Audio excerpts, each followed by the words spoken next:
Back to Espresso here on SABC3, your feel-good breakfast show. It is time for us to get back into the kitchen because we love it so much. And Louisa Holst, the food editor for Ideas Magazine, is back with us. And this morning we're making a very, very delicious treat. It's called Caprese tarts, and she's going to show us exactly how we make it. Louisa, good to have you back again. Great, I missed you since earlier on. Yeah, I've been chilling while you've been working. Oh, it's anyway. all good, it's all good. So we're making Caprese tarts. Yes. How exactly do we make them? Because they look very appetizing and quite delicious. They're very easy. We did it as part of an article in the Ideas Magazine for Feb. It was a Valentine article. So we made little heart-shaped pastries, but I'm going to show you round ones today. Puff pastry, you just buy it ready-made, unroll it, just cut them out very quickly.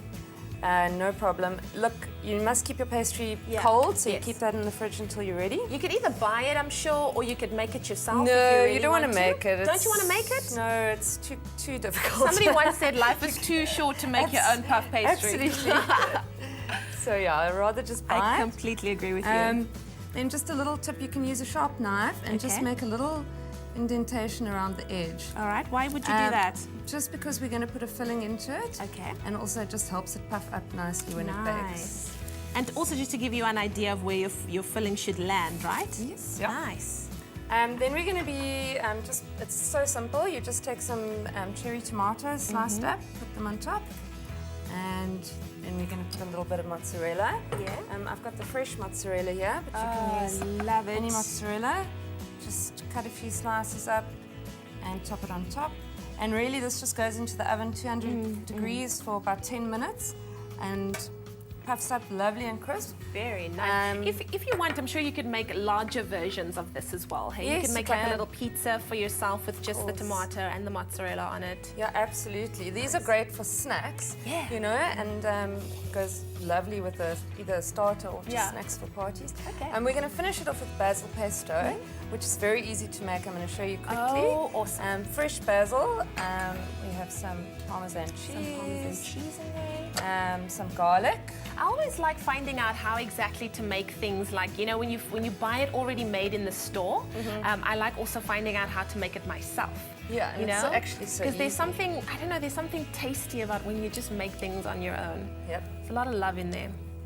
Those with pine nuts. If you don't have pine nuts, you can use almonds or macadamia. And could you you could throw in whatever you wanted to throw in, right? If you wanted to, you could put some sun-dried tomatoes in there. Absolutely. You could put some pepper dew in there herbs. too. Yeah. You could use parsley rocket. Nice. Good. Blend it up. And done. Then you just add enough olive oil just to make a sort of soft consistency. Nice. And pesto is wonderful. It's great for pastas. It's great for spreading on a sandwich. With these pastries, it's just so lovely and fragrant. And of course, we want it as smooth as possible, right? Yes, yeah. Or you could have it chunky if you want it chunky as well. Whatever you like. It's just a great way to preserve your basil if you've got a lot growing in your garden.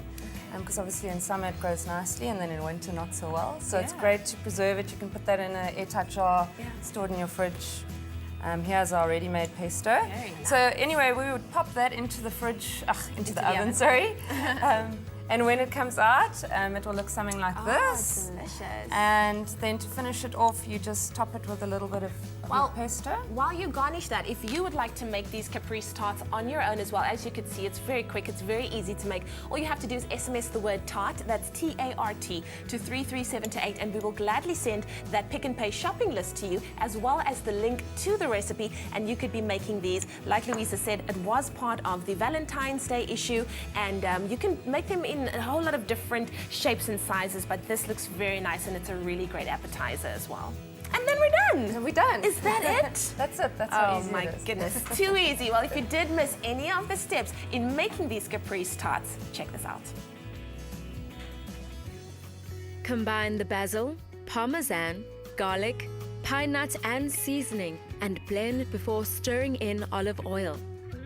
Cut rounds out of the pastry, then place onto a baking tray.